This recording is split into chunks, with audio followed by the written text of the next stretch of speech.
Perubahan besar terjadi di Persebaya Surabaya, di mana para penggemar bonek harus beradaptasi dengan gaya permainan yang berbeda di bawah pelatih Paul Munster.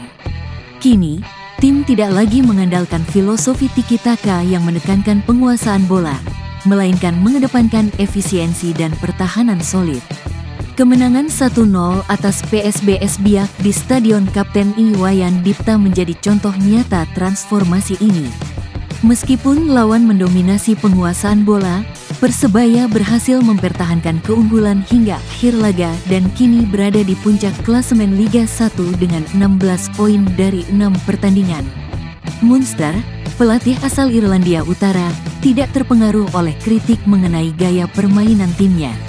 Ia lebih fokus pada hasil dan strategi cepat, terlihat dari kemenangan yang diraih meski hanya menguasai 37% bola saat melawan PSBS Biak. Flavio Silva menjadi pahlawan dengan gol dari serangan balik. Kiper Andika Ramadhani juga tampil gemilang dengan beberapa penyelamatan krusial, termasuk menggagalkan peluang emas lawan. Munster menambah kekuatan pertahanan dengan pergantian strategis, memperkuat formasi defensif yang semakin sulit ditembus. Di era Aji Santoso, Persebaya dikenal dengan tiki-taka yang atraktif, tetapi terkadang rentan. Munster membawa pendekatan baru yang lebih pragmatis dan fokus pada fisik serta disiplin. Meskipun menuai kritik dari sebagian penggemar yang merindukan permainan menghibur, hasil yang didapatkan membuktikan efektivitas strategi ini. Dengan 2 kemenangan berturut-turut di Bali, Persebaya kini menjadi favorit dalam perburuan gelar. Bagi Munster, taktik ini adalah bagian dari evolusi tim yang harus diterima untuk bersaing di level tertinggi. Konsistensi dan disiplin akan menjadi kunci bagi Persebaya untuk meraih sukses di Liga 1 Indonesia.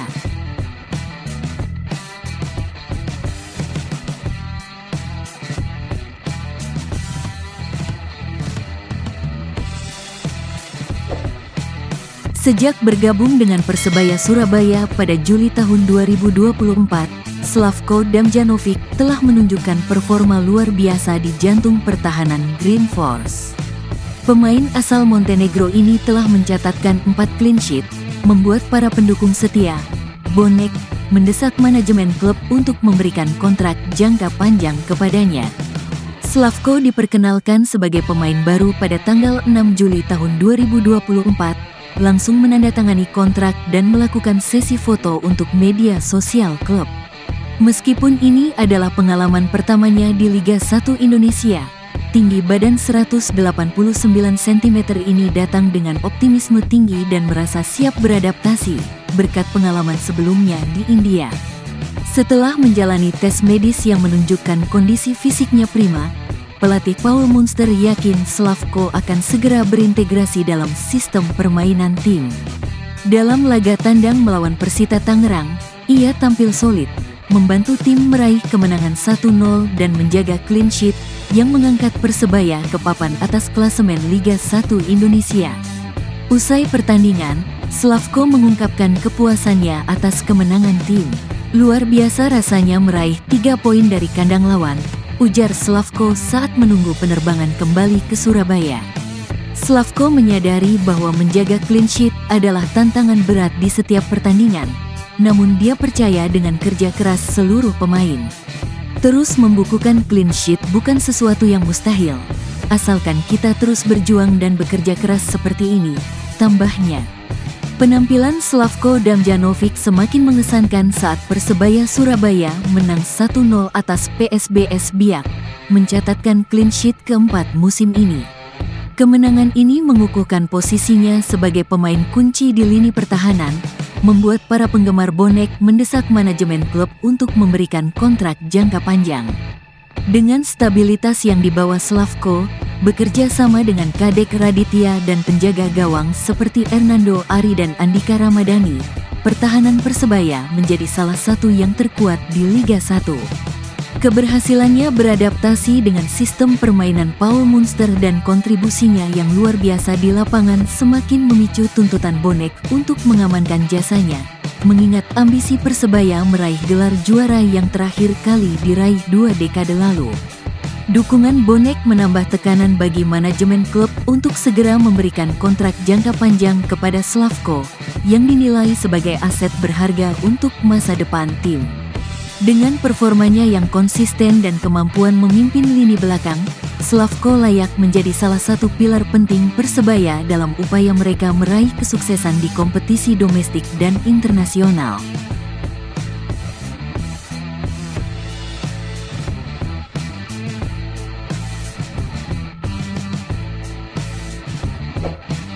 Flavio Silva akhirnya mencetak gol pertamanya musim ini, membawa Persebaya Surabaya meraih kemenangan kelima sekaligus memuncaki klasemen Liga 1 setelah mengalahkan PSBS Biak.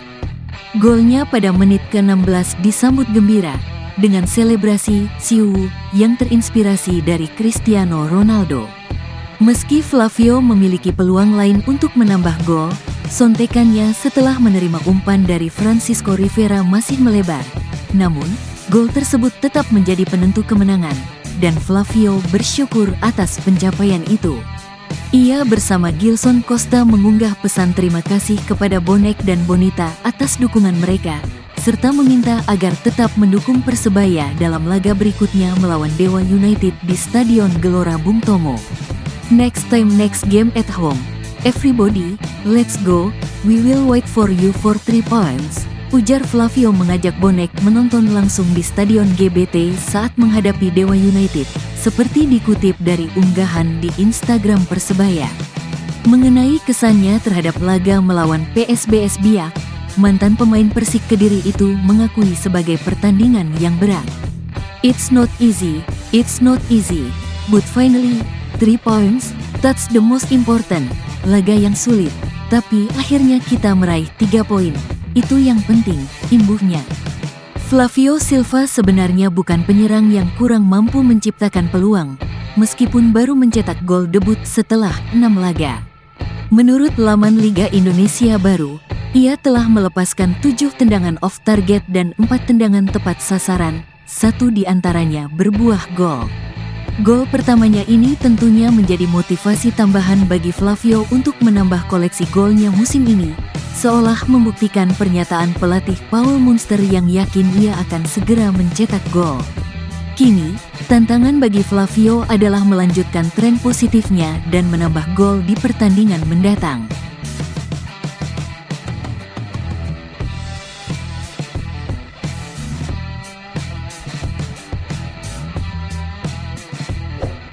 Persebaya Future Lab terus berinovasi dengan mengadakan workshop pelatih pada Minggu, tanggal 22 September tahun 2024. Acara ini diikuti oleh 64 pelatih dari 20 klub internal di kantor marketing Persebaya, Surabaya Town Square, Sutos. Workshop dipimpin oleh pelatih asal Spanyol, Miguel Naguera, dari Ekono, bersama Moh Syaifuddin dari Kickoff Indonesia. Dalam sesi berdurasi 2 jam, peserta diajarkan tentang kecerdasan pemain, pengambilan keputusan, persepsi menyerang, dan taktik. Kepala Persebaya Future Lab, Ganesha Putra, menjelaskan bahwa kolaborasi dengan Ekono bertujuan untuk meningkatkan pembinaan sepak bola usia muda. Tema workshop menekankan pentingnya mencetak pemain cerdas dengan fokus pada pengambilan keputusan di lapangan. Satu rangkaian dengan hari ini, kita akan lanjut dengan pemain-pemain Elite Pro Academy karena ini juga berkolaborasi dengan program yang ada di PT LIB terkait pemain-pemain kelahiran 2009 yang mengikuti program Future Star EPA, jelasnya. Ada 3 pemain Persebaya kelahiran 2009 yang sudah dibedah secara individu oleh expert dari Ekono dan 3 pemain ini besok akan mendapatkan sesi 1 one-on-one untuk dijelaskan analisa kekurangan kelebihannya dan hal-hal apa yang harus diperbaiki, sambung Ganesha. Ganesha mengungkapkan bahwa workshop kepelatihan ini merupakan tahap pertama, dengan tahap kedua dijadwalkan pada Jumat, tanggal 27 September tahun 2024. Ia berharap 64 pelatih yang hadir dapat menerapkan ilmu yang diperoleh di lapangan. Pelatih diharapkan dapat merancang program yang lebih spesifik untuk pengembangan individu. Jadi goal dari kolaborasi Persebaya dengan Ekono itu adalah bagaimana pelatih-pelatih kita bisa belajar mendesain semua program-programnya itu dibuat dan dibentuk untuk melakukan pengembangan-pengembangan yang sifatnya individual, sambungnya. Selain mengadakan workshop, pelatih Miguel juga terlibat dalam memantau perkembangan kompetisi Liga Persebaya. Bersama Ganesha, ia menyaksikan 2 pertandingan di lapangan Brigif 2 Sidoarjo. Saya melihat antusiasi di sini sangat tinggi sekali. Potensi mereka cukup baik, perlu dipush lagi bakatnya agar berkembang, jelas Mike.